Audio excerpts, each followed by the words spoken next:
Why, hello there, my friend. Hello there, PJ. We are wrapping up a season. This is an exciting Season conversation we're about to have.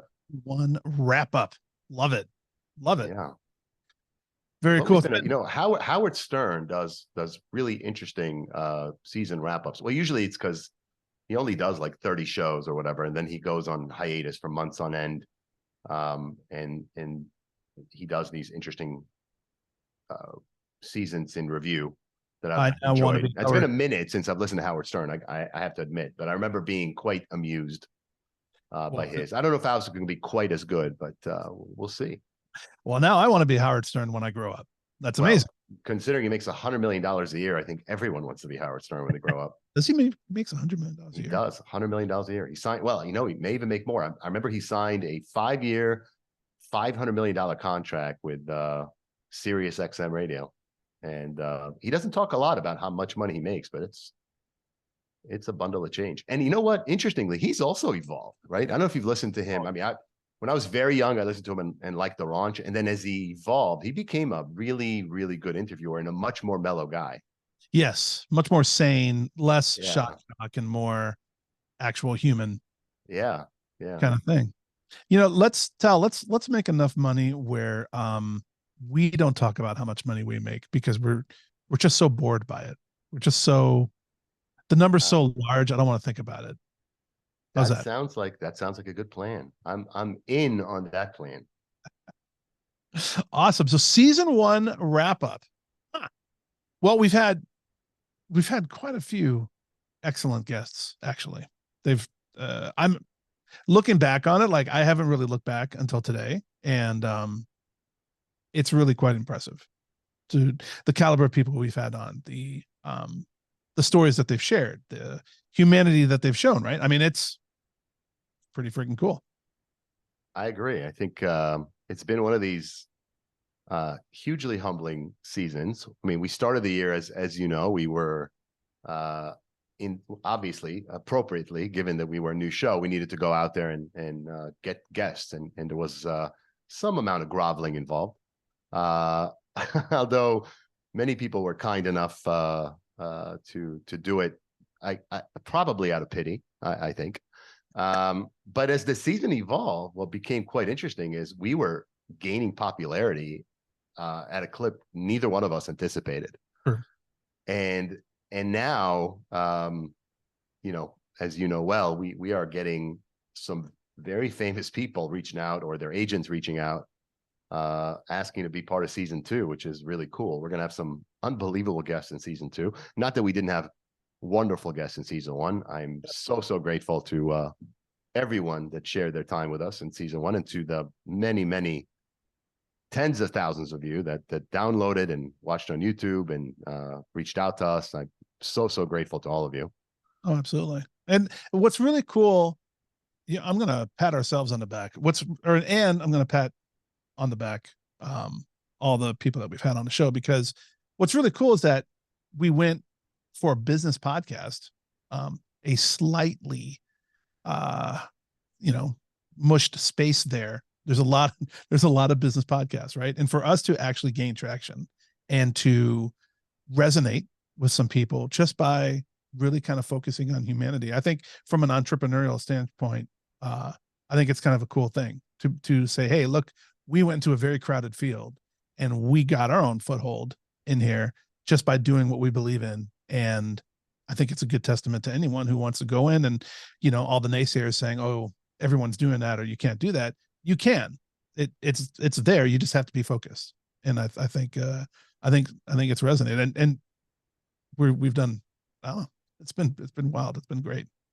It has been. And, look, I think when you and I had the conversation about doing this podcast, which started a couple of years ago, I didn't know. You encouraged me to do one, and you thought that I might have something to say that people would care to hear.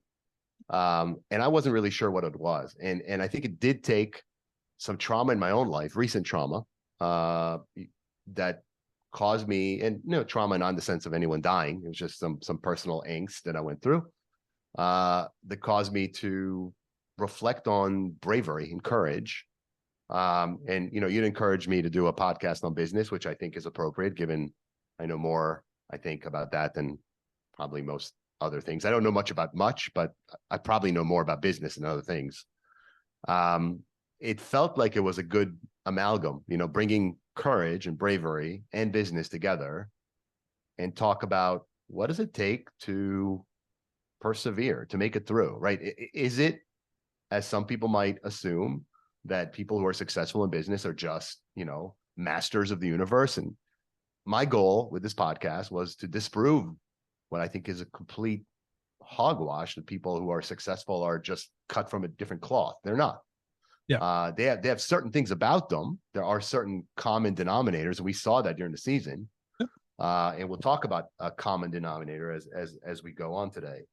But it was very clear to me that they are human beings who struggle just like anyone else, who don't necessarily know what they're doing. There's a degree of chance and degree of luck that simply cannot be overstated. It's just a fact. And to the extent that, we've helped people in the audience who maybe had a dream but didn't think that they were cut from that cloth to recognize that they too can be successful. And it does not mean that they're going to have a straight shot to success. Nobody has, or very few people have. Correct.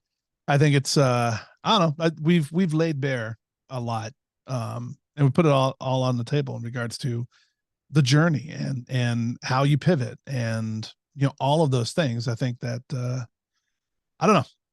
To be honest, I've learned a lot, right? Now you say you don't know much about anything. I know nothing about nothing, but I do know that, know that's true. Actually, I'm lying. I know a lot about video games. But I just think it's very cool to talk to these people, because I'm learning, right? Like you talk to, Francisco Sanchez, or you talk to Rich Hopkins, or you talk to any of the great people we've had on the show. It doesn't matter what their background is necessarily. I was never working for the government. I'm not a stunt man, but these kind of guests really kind of open my eyes to a lot of things that are really kind of cool. And it's been a great journey. And the fact that, people who you might not think of as business people are business people, right? I mean, Rich Hopkins may have started out as Fabio's body double. Today he's a businessman. Today's a businessman. Yeah. And kind of throughout the season, we ran into people that, whether it's Alan Cohn, who was a Peabody winning journalist and today's a CEO of a nonprofit. These people at some point made the pivot to a career in business. Some of them started there, some of them ended up there. And along the way, many of them experienced trials and tribulations, which is, what we talked about all season long. So let's get started. Let's dive into the list of questions that we're going to address today, which are, it's effectively an award show. We're going to tell you who we thought was our best guest in a variety of different areas. We're going to start with the most eloquent. So who to you, PJ, this season was the most eloquent guest? Most eloquent.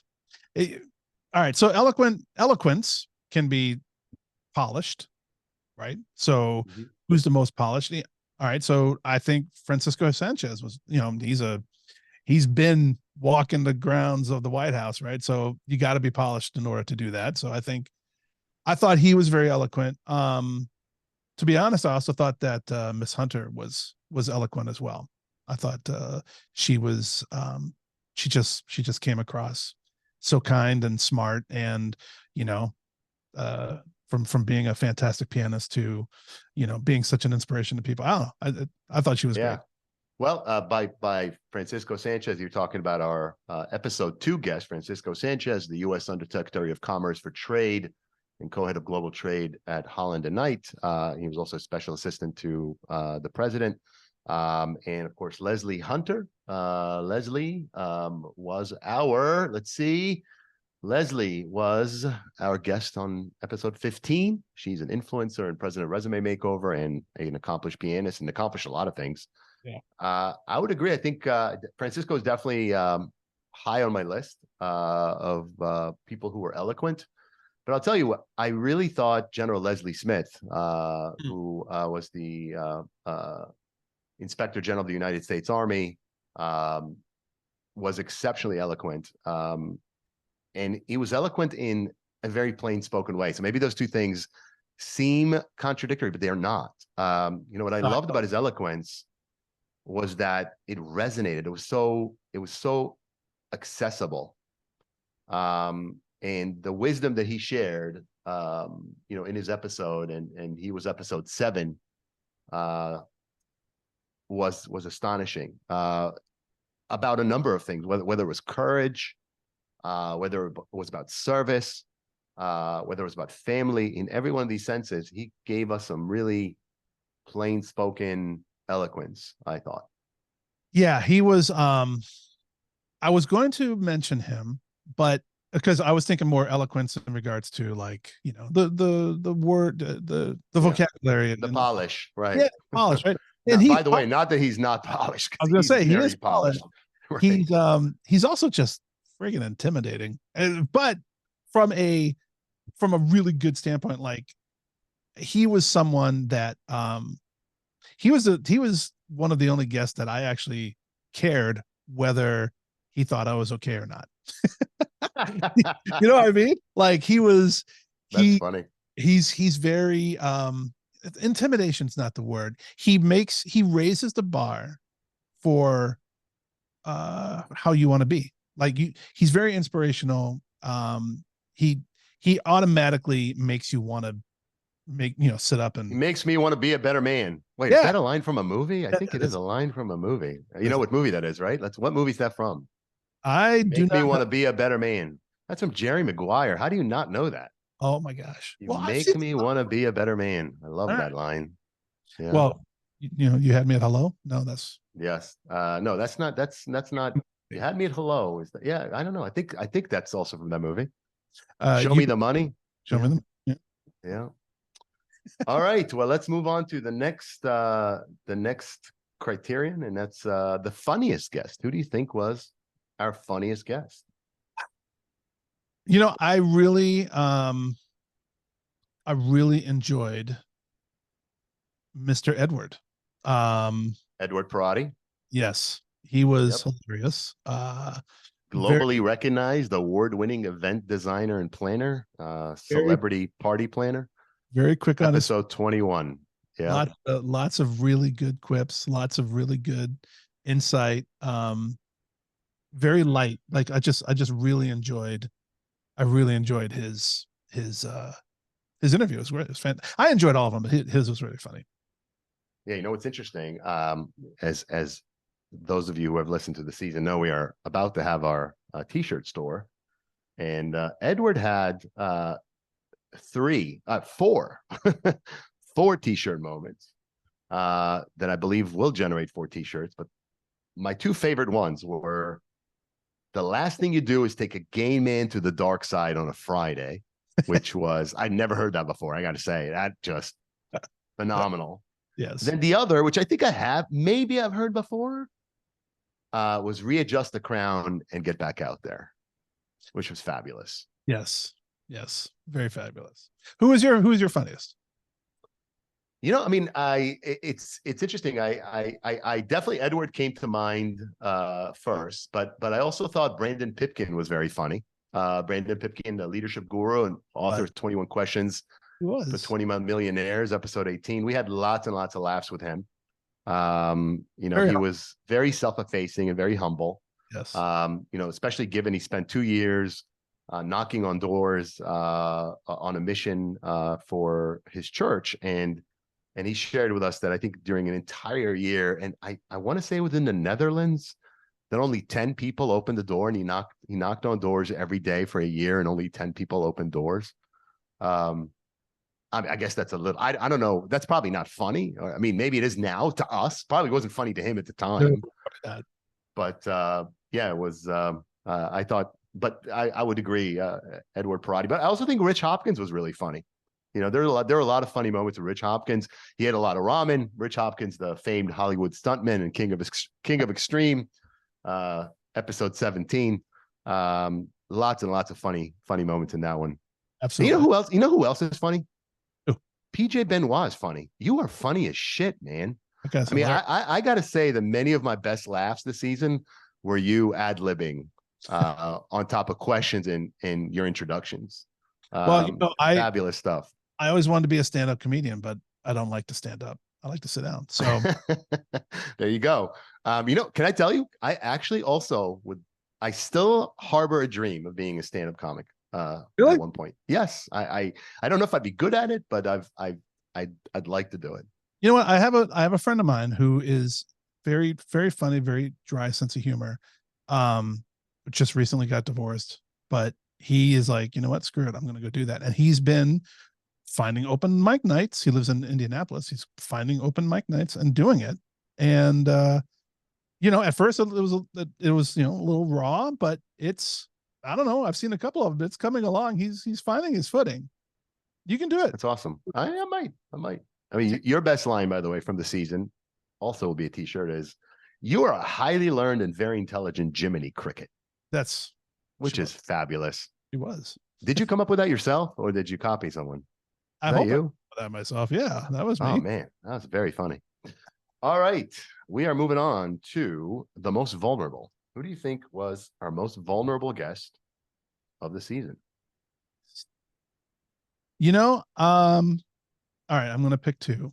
I'm going to pick Ken Bogard. No honesty. No honesty. KNOW. No honesty. Ken was episode 10. He's the founder of No Honesty. Yeah. Ken was great. I really enjoyed him because he was like, I think when he talked to us, he was basically like right at the edge of when he's jumping off and really blowing this whole no honesty thing up. And it's been doing really well from what I could see. So it was cool to see him at that point of his journey. And now he's doing great. And I thought that he wasn't a blowhard. He wasn't like, we're going to do this and we're going to climb this mountain. He just went and did it and was like, I got this idea. I might be crazy. Well, I am crazy, but I'm just going to do it anyway. And it was great. Well, what people don't know is we recorded an episode early in the season that we did not release with a person who said a lot of things on the podcast. And after the interview, we decided to do some vetting. Yeah. And concluded that there was a lot of words and not a lot of deeds. And we're committed to only bringing you real success stories or real stories of braving business, such as it is. And so you never heard that episode, although it was very amusing, I must say. It was an amusing episode. Actually, that would be a new t-shirt though, buddy. What's right? That? What do you say? Don't be a lot of words, be a lot of deeds. Like, I like that. That's a good one. It is a good one. So my most vulnerable would be Jordi Negre, the founder and CEO of Dantex Group, because he literally shared with him. Dantex has been around 23 years, a very successful company in Europe. That was great. I forgot. But he shared with us on this podcast that he was reinventing the company in real time. Yeah. And it was amazing. I thought it was so vulnerable, and not a lot of people who have frankly lived and accomplished as much as he has would be that vulnerable about something such as, you know what, I'm not totally sure that I know what I'm doing or how I'm doing it, but I'm doing it now. I look forward to having him back, maybe late in season 2 or in season 3 to hear how he's doing. But I thought he was great, exceptionally vulnerable. Yeah. I'm going to say my other one, even though this guest, I am sure, will be mentioned in other questions that you have for me. But Sakshi, I thought Sakshi was amazingly vulnerable and just fantastic. She was.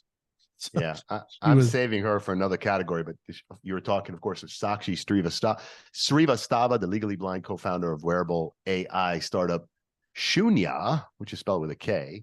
Yep. She, by the way, has had the most views. Her episode on YouTube is at over 15,000 views, which is astonishing. and I am saving her for another category. But I agree with you; she was definitely vulnerable. I also think that, two other guests were pretty vulnerable. Some guy named Tal and another guy named PJ Benoit. Mm-hmm. I think our two interviews were both interviews where we, walk the walk, right? And shared about our own moments of real challenges in our careers, in our lives.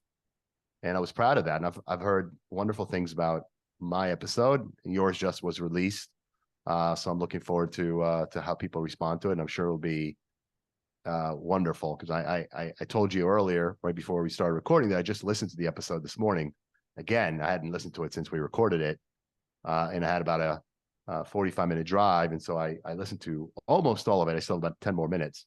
And it was so great. I hope everyone checks out your interview. Such a great interview, full of everything that I love about you. It was both incredibly charming. It was full of wisdom. It was self-effacing. It was funny as hell. It's just a wonderful interview. So I thank you for being vulnerable. Hey, listen, your interview was fantastic also, right? And here, we started with you because you were kind of like, hey, this is how we're going to show people how it's done. And then we can end with me to show, like, this is how it's not done. Right? Oh, come on. So I think quite to the contrary. We put an exclamation mark on a great season by ending with your episode. I love that. All right, we're gonna go to most thought-provoking. Who did you think was our most thought-provoking guest? All right. Sakshi. I'm going to that well a couple of times, just so you know. Right. Yeah. She was just so real. Not that everyone's been real. I don't want to make it sound like, her in comparison to other people were not real. Everyone's been fantastic and vulnerable and honest, which I love. But her countenance, the way that she came across, her thought processes, everything was just so basic yet high concept, and just like, well, yeah, that makes a ton of sense. And for her to go through being legally blind and then finding these avenues and having the amazing support of her husband and finding these avenues to actually help others with their own blindness and lack of vision by providing vision is amazing. I was like, wow, it was very intriguing. What's interesting about that interview was one of the first ones we recorded, and it was occurring a very short while after a tough breakup that I went through that I had not expected nor wanted. And a memorable moment for me out of that interview, and we'll come back to Sakshi, because she's going to be she's going to be recognized by me for another award later, but was a moment where I asked her, how does it feel to be this loved? She was talking about her husband, and how he just could not rest. He was so determined to find a way to make her life better. And what resonated for me in that moment was love. Was, man, isn't it something when someone loves you that much, or you love someone that much? Yeah. And that's what's one of my favorite moments of the season. Her reaction, if you might recall, she said, it's humbling, which is such a great reaction from such a great human being. My most thought-provoking would be Blaine Bartlett. Blaine is the #1 international best-selling author of Compassionate Capitalism. He's also a Bloomberg TV host and a CEO and a highly sought-after speaker, and he was our episode 5. A couple things about Blaine. One, Blaine's in demand, and he agreed to do an interview with us very early, well before we were, a top 1/2 of 1% in global popularity podcast. So he took a flyer on us, which I really appreciated. Then he gave us over an hour of his time. Yeah. And it was one golden nugget after another, including my favorite my favorite quote of the season, which was "For the sake of what?" Right. So Yeah. he gave us "For the sake of what," which is, a question that he suggested entrepreneurs ask themselves as they contemplate what to do. And he thought they should start with, well, for the sake of what am I doing this?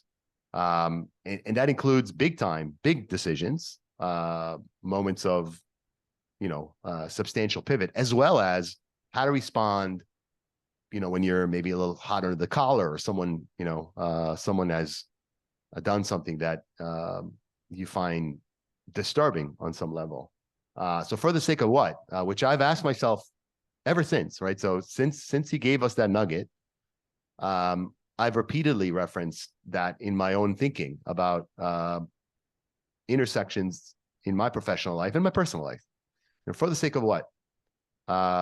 Just a wonderful moment. And in general, that interview was full of wisdom. Blaine's an incredible and super talented guy. And I strongly encourage anyone that loved our season who didn't catch episode 5, Blaine Bartlett, to please check it out, because I think it was one of my 2 or 3 favorite episodes of the season. That says a lot, because I loved so many of them, but it stood out for me.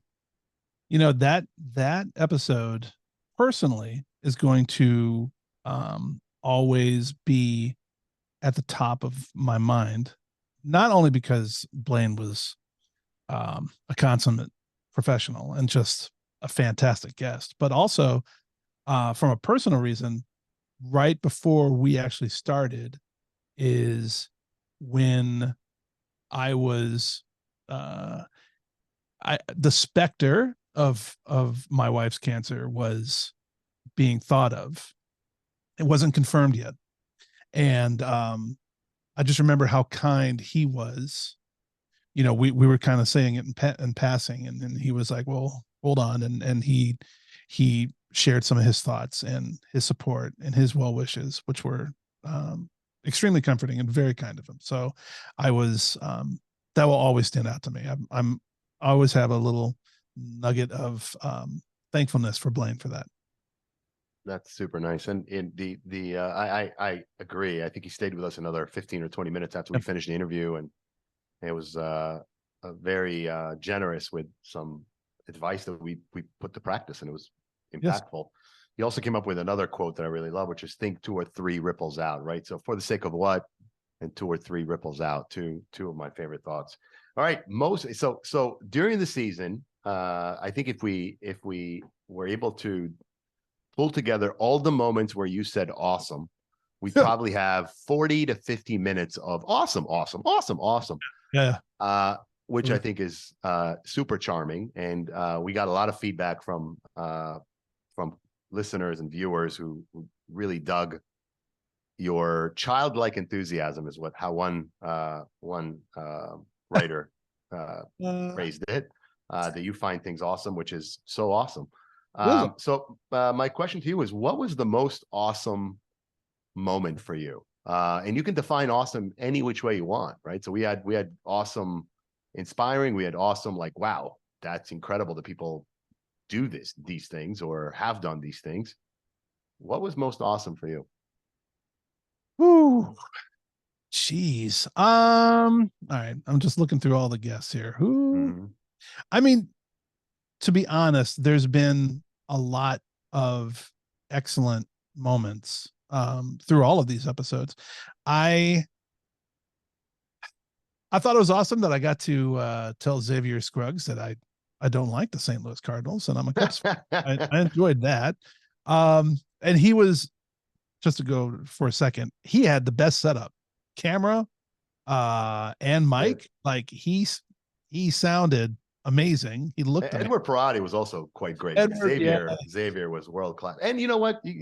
Smith also had the setup, because he's got his own podcast, so don't take that away from him. But I agree with you. Xavier was in a class of his own. I mean, listen, the guy's the host of ESPN Baseball Tonight and ESPN's top baseball voice, as well as a CEO of Extraordinary Athletes, spelled with an X.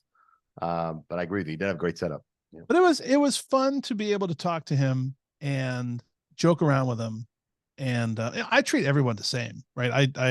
doesn't matter. And I think you do too, Tal. That's why we get along with everyone. It doesn't matter if you're a 3-star general or you're a janitor at a school. You're going to talk to everyone the same way, and you're going to treat everyone with respect and humanity and all that.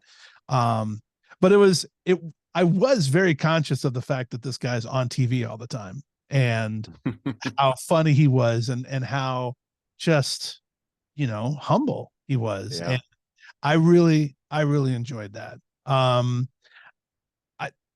I'm going to say Erez was one of the wow moments, because you hear a lot of people like, oh yeah, I'm a badass. I've gone through a lot of stuff. I'm the guy who can't die. He really is the guy who can't die. That was to hear his story. I was like, holy crap, dude, you've been through it. You decided to cut your own leg off. God bless you. That's a lot. He was amazing. I think that was probably one of my more wow moments. Yeah. So just for a frame of reference, Xavier Scruggs was episode 8. And I agree, that was a fun episode. And of course, Erez Avramov, the former Israeli commando, the man who refuses to die, founder of Rebuilder Academy. By the way, his episode has been very popular as well. In addition to choosing to cut off his leg, I believe right below the knee, or maybe right above the knee, he has also suffered multiple very, very serious injuries and managed to overcome them. I think I would have long ago said, you know what, sayonara. But Erez did not. I'll tell you, by the way, Erez was right up there for me. But my most awesome moment was with Buddy Jericho, right? So Buddy Jericho, oh yeah, who was a former intelligence operative, real life action hero. Not only does he have an action hero name, he's the founder and CEO of Indago. And he has done incredible things, both chasing down some of America's most sworn enemies and terrorists. But he also has dedicated a significant amount of time and effort and money to chasing down people who are sexual predators and who traffic, who are sexual traffickers. And with Skull Games, which is an ongoing venture that I recommend people look at if you want to volunteer some time. With Skull Games, he's been very impactful in helping local police and federal authorities chase down some real bad guys. And so I thought that was a great moment, and he was episode 11. Let's go to most inspiring. Who was your most inspiring guest of the season? Well, Sakshi, right? Yeah. Because she's what I feel is like the true entrepreneur. Not that anyone's a fake entrepreneur, but if you want to talk about someone who's just like, here's a problem, how do I fix it? She's incredibly inspiring. I thought that was amazing. Yeah, I agree. Sakshi is an incredible young woman. For those of you who haven't heard the episode, it's our most popular episode of the season, by the way, both on YouTube and downloads. That would be episode 3, Sakshi Srivastava. Wonderful interview, wonderful, super talented, very charming young woman who has done multiple amazing things. Not only is she currently in the process of bringing wearable AI to people who, like herself, cannot see, but she also spent a significant amount of time earlier in her career and still involved in a nonprofit that is essentially a make a dream for impoverished kids in India. They seek out homeless orphan children on the streets of India and make a dream of theirs come true, which is such a beautiful thing. And I would agree with you. She was definitely to me, the most inspiring guest of the season. I also thought Alex West Steinman was really inspiring. She is the co-founder of the Coven, in an Inc. Top 100 female founders. And what she created is this, and along with her co-founders, was a really interesting startup, which is designed to offer remote workspaces for people who are from the LGBTQ community.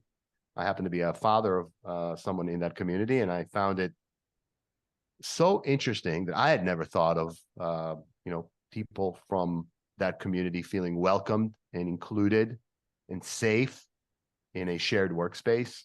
And I thought that the fact that, she and her colleagues did was amazing. And it comes to show you that there are so many super talented people out there, and they're thinking of ways to make a difference, which is something that, frankly, each of us in our own,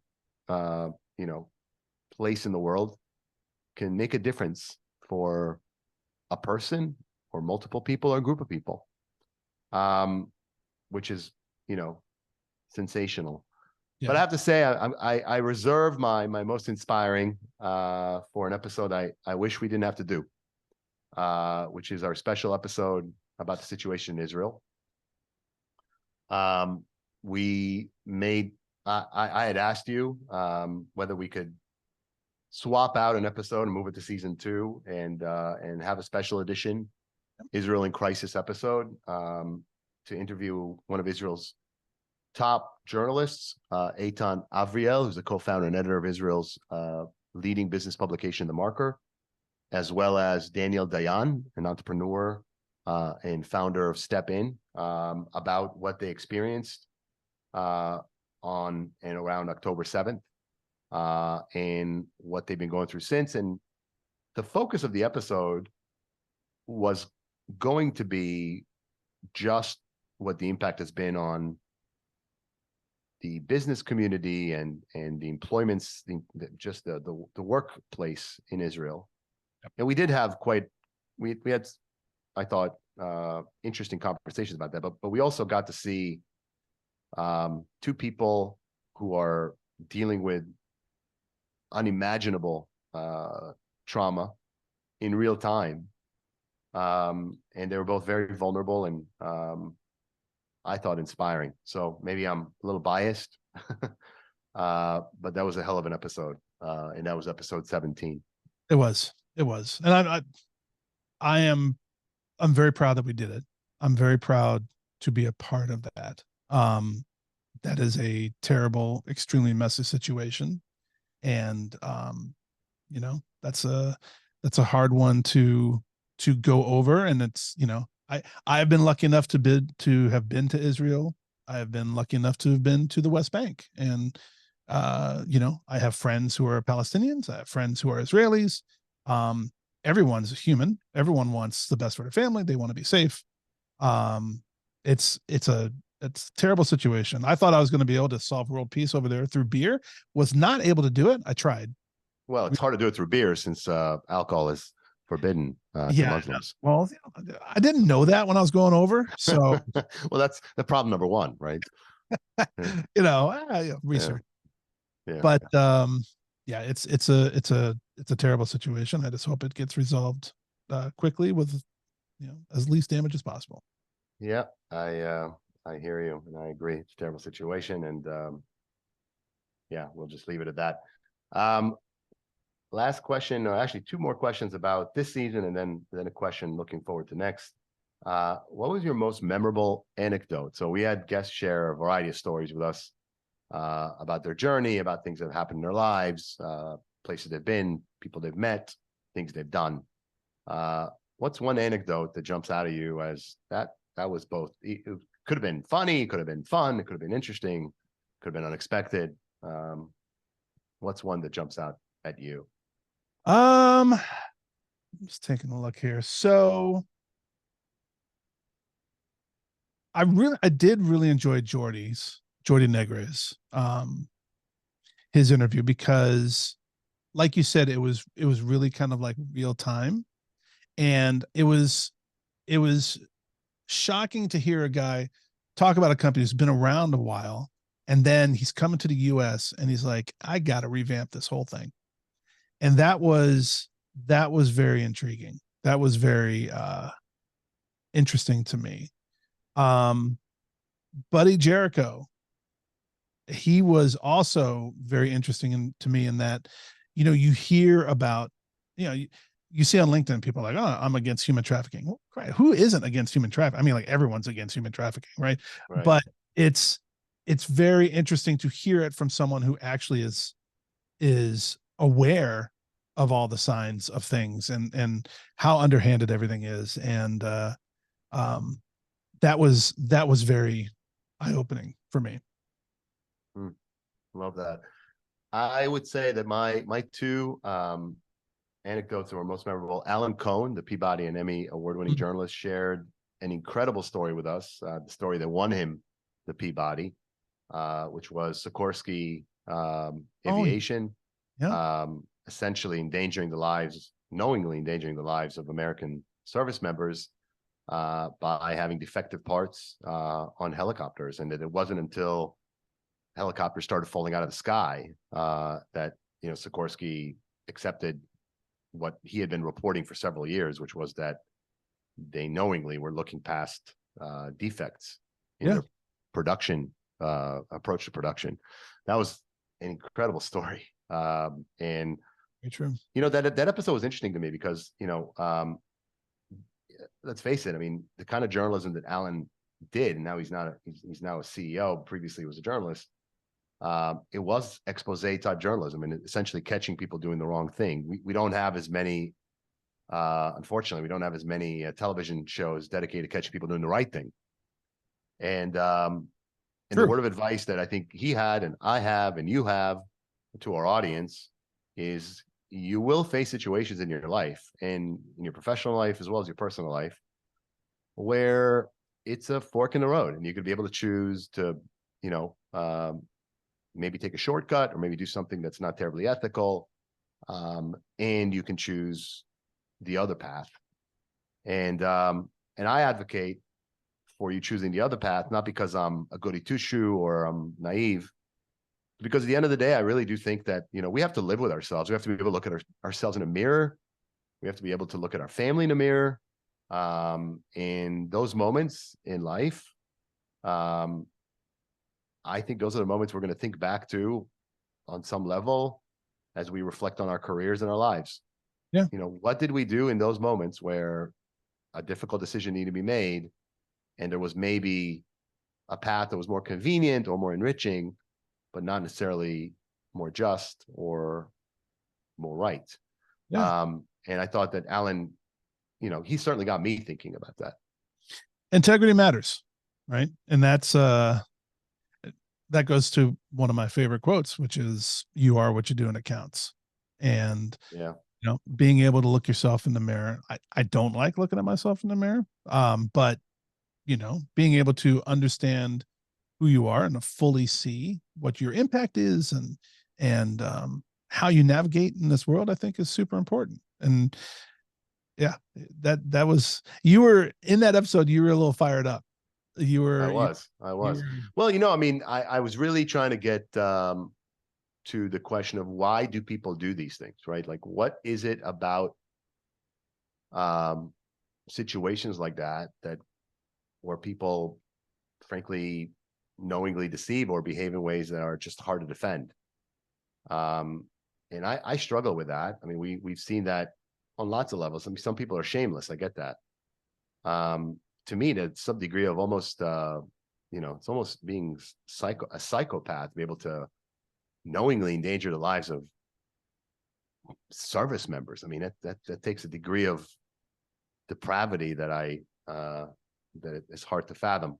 I'm not, just for the record, I don't know that there's clear evidence that anyone there made that choice consciously, but overlooking evidence that was being presented to them, that they were knowingly, unknowingly, intentionally, unintentionally endangering lives and essentially stonewalling, had the effect of being intentional. At some point, it becomes intentional when you choose not to look at something more closely. Right. Well, as Geddy Lee from Rush said, not making a choice is a choice, right? And they're choosing to stick their heads in the sand. In those situations, they're choosing to stick their heads in the sand rather than look at 2 or 3 ripples out. Yeah, there you go. Um, by the way, my other, most memorable anecdote would be a gentleman we haven't talked about yet, which is Pete Moores Yeah. from London, the founder and CEO of PBM Consulting, episode 19. He got hit by a car going 50 miles an hour while he was biking and lived to tell about it, and is helping a lot of companies. So that was another one of these moments where, like, you wonder, gosh, I mean, how easily would it have been for his life to just be snuffed out, Yeah. get hit going 50 miles an hour. And This is why I don't go biking. Yeah, I hear you. Last question about this season: a common denominator. What was in your mind? What was a common denominator this season, other than our respective awesomeness?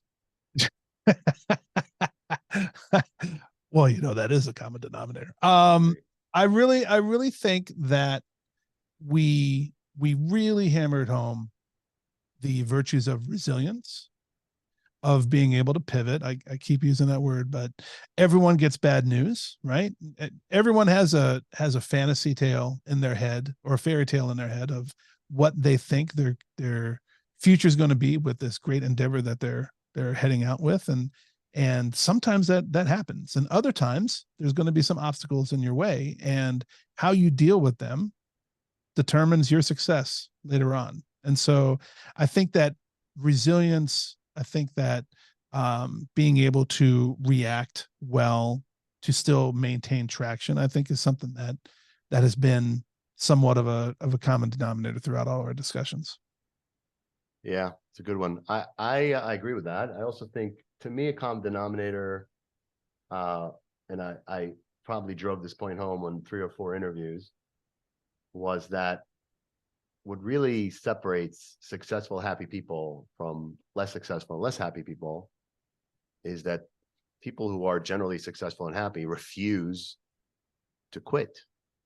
They just refuse to quit. I mean, they face moments that are just gut-wrenching, and on many levels so discouraging, sometimes humiliating. And despite that, they get up, they brush themselves off. To quote Edward Perotti, they readjust the crown, and they get back out there, right? Whether it was Lesley Hunter, who told us that she inspires herself in moments where she feels knocked down by telling herself she's the shit. Yeah. And Edward Perotti actually told us that he made shirts that said, "I'm Edward fucking Perotti," which I think is, I get that, right? I mean, it's hard. I've had moments in my life, in my career, where I just wanted to crawl into bed and not get out. I think now, in hindsight, I really appreciate, a couple of statements. One is that time does heal all wounds.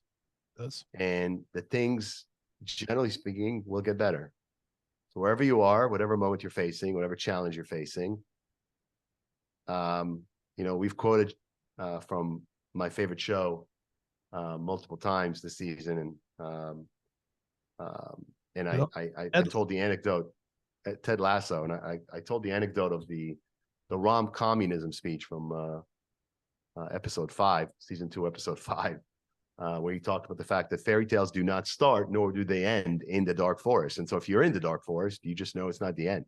Doesn't mean that you know how it's going to end. You just know that it's not the end yet, because that's not how rom-coms end, which a thing or two about, giving your wife. Yeah. Well, you know what? Since you brought her up, my wife, Kara, has, as we've discussed, she's dealing with fighting cancer, and I am so incredibly proud of her for everything that she's done, and I'm so thankful to be able to be with her on this journey and to help her out every way I can. But you're talking about refusing to give up. Her actual quote is, "The only way is through," right? Mm-hmm. And it doesn't matter what's in front of you. Your only path is to go through that and get to the other side. And I think that speaks a lot to what you're referring to as a general theme, the common denominator. I agree. And we're also going to have Kara on as a guest. Kara is, of course, a phenomenal and very prodigious author of rom-coms. And we look forward to having her in season 2. Speaking of season 2, what are you most looking forward to in season 2? Interviewing Kara. Good answer. Good answer. There's a lot. We have a lot of we've already done of a good number of excellent interviews. And I'm looking forward to just learning more on this journey. Truly, right? This is I'm glad people like my childlike exuberance. It's because it's all real, right? I'm meeting these people for the first time. You do a lot more research than I do because you are much more professional than I am. So I just kind of hang out, and I really like to just learn and hear everything for the first time, so that all of my reactions are from the heart, And so we've already had some great interviews for season 2. I'm looking forward to the others that we have on the slate. It's going to be a bang up season for sure. What about you? What are you looking forward to? Well, your doppelganger again. How do you say it? Doppelganger? How do you say that? Doppelganger. Okay. So your doppelganger, Antonio Sabato Jr., the Calvin Klein, former Calvin Klein underwear model, now actor, for sure is something. When we're out in public, people are like, "Oh my God, twins." That's right. Yeah, I'm looking for. I mean, we are meeting people who are doing amazing things. Whether it's individuals that overcame addiction to form remarkably impactful organizations. Whether it's people that came to this country as I did. From overseas and face the significant challenges of adapting to the life and culture, and not only persevered but prevailed. So we have, as you said, we've recorded a number of the episodes for season 2 already, and I just feel like we're just scratching the surface, for the stories we're gonna be able to tell and the guests we'll be able to bring, and I just feel so grateful to be able to do this, right? Do it with you, someone I admire, respect, and also to be able to bring these amazing people, give them an audience, give them an opportunity to be heard. Some of them, of course, have a substantial audience already, and some don't. And and we are a way to introduce people to their life stories and their wisdom, which feels amazing. I've had a couple of guests that we interviewed earlier in the season reach out to me afterwards to just tell me, what an impact the episode has had, and it's super humbling and amazingly rewarding. So I'm looking forward to just more great moments with you, with our guests. Right back at you, brother. Well, you know what all this is. What is it? It's awesome. I think we have to sign off on that one. See what I did there? Well done, my friend. Hey, no worries. Thank you very much. Season 1 was awesome, and season 2 is going to be awesomer. Love that.